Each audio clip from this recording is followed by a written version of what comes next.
context initially, who here has heard of Muxtape before? Okay, that's about a third of the people. And who has ever made a mixtape or a mix CD for someone that you cared about? All right, it's like 80% of the people here. Okay, so I'm going to talk about Muxtape. It was a website that launched about a year ago. It was online for half a year before we got shut down by the RIAA. At that time, it was actually just the founder, Justin Willett, who is our CEO now. It's just us two. And we relaunched in January, a completely new site for the purpose of bands to be able to represent themselves online. So a lot of similarities with other things. But I'm going to talk about this specifically in relation to art, culture, and technology. This is what the site looked like originally. You could upload up to 12 songs of other people's music, and this would just let you discover some other ones if you were interested.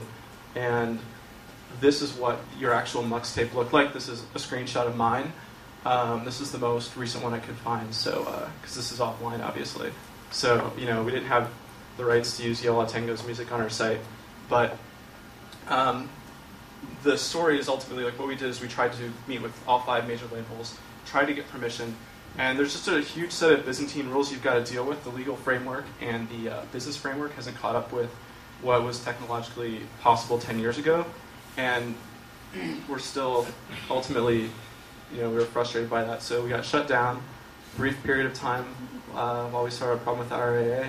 Ultimately, it was the RIAA, not the labels, that shut us down. We were in meetings with all 5 of them. This is the very long story about what happened. It's completely honest and it's very open, and Justin has a lot of integrity. The purpose of the site really was to facilitate discovering new music in that way that you only can when you share it with other people. So part of the music experience, there are so many different facets of it. There's like reading about a band you like. There's listening to a song. There's sharing a song that you just heard. There's going to see a show. There's listening to a mix. Like, often, as a fan of music, you experience music not on the axis of just like a single musician, but many at the same time that collaboratively creates your experience of music. And that was one of the main goals of Muxtape. This is one of my favorite pieces of press about us. We were, along with Bo Diddley, Mitch Mitchell, Isaac Hayes, and Muxtape.com, were the most heartbreaking deaths of 2008.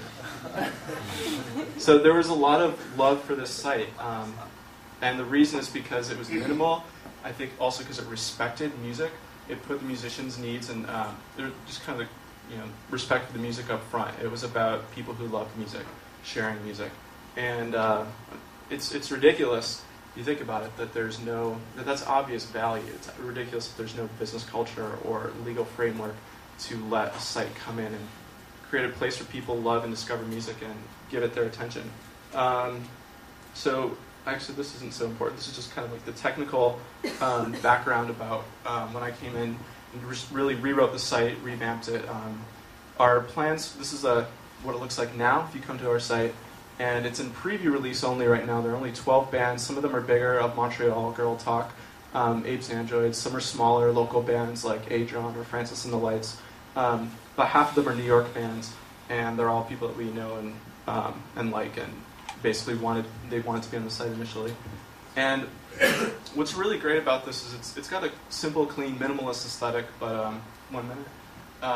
The point of it is that when you come to this, you just click a song and you start listening to it immediately. The full song is there. There's a baseline of entry for the site in that when you put music on the site, people can listen to it. Eventually, what we're going to do is provide value for bands by letting them sell music directly, sell merchandise, create merchandise, sell tickets directly. We want bands to make money on our site, and then thus we'll have a sustainable business also. I'm just going to go through really quickly all the artist profiles. You can see this in 300 by 300 pixel grid that we enforce as the constraint, and all the different things that people are doing with it already. This one, we did the initial design for all their sites, but they've gone in and customized them. This one's changed quite a bit. You get an immediate sense of what the music is about. You can listen to it immediately also. This is a really great one right here. And you can see you can add this onto your own Muxtape, so users, once we open up user accounts, will have the old school big style. Just what's so great about this is this site is fun, and it's respecting the actual artistry of the music. So I think that's why we're relevant and why we're doing something that's actually just not being done enough, is paying attention to why people care about music. This is my last real quick example, 20 seconds.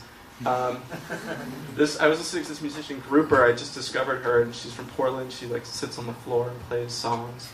And the only place I could find her music was on MySpace. So I listened to it, and I listened to the 3 songs. And when I was done, I went to click play again, and there's this ad that was confronting me, asking me if I was dumb or not.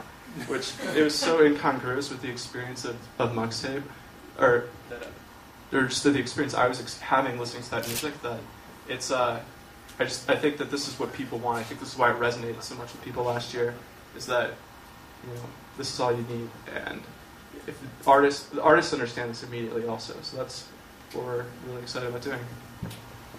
Any questions?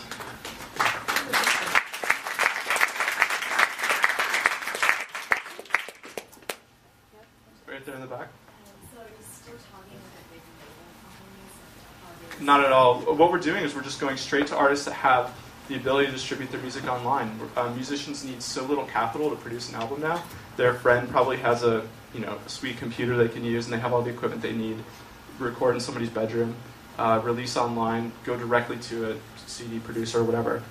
They just don't need that anymore. One of our bands, Francis and the Lights, incorporated as an LLC and got an investment, kind of like a venture capital firm. That's a really interesting case also, where they want to retain control of their business, and they just need some capital, and someone decided to invest in it. Any other questions?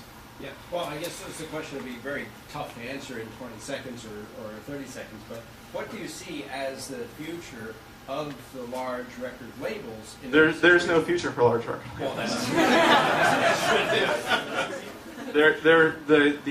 what's going to happen is kind of like in this post-structuralist system of connecting all these points directly to each other, like on Twitter. People follow each other directly. It doesn't even have to be two-way. It can be asymmetric. Record labels are big and don't really, all the little things that they do are going to become fragmented. You're going to have a much more entrepreneurial system where each little aspect of the value is going to be, it's more capitalistic, but it's more competitive, and different people are going to just connect directly with each other.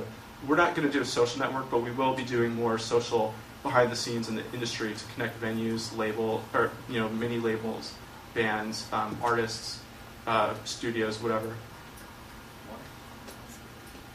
All right, thanks.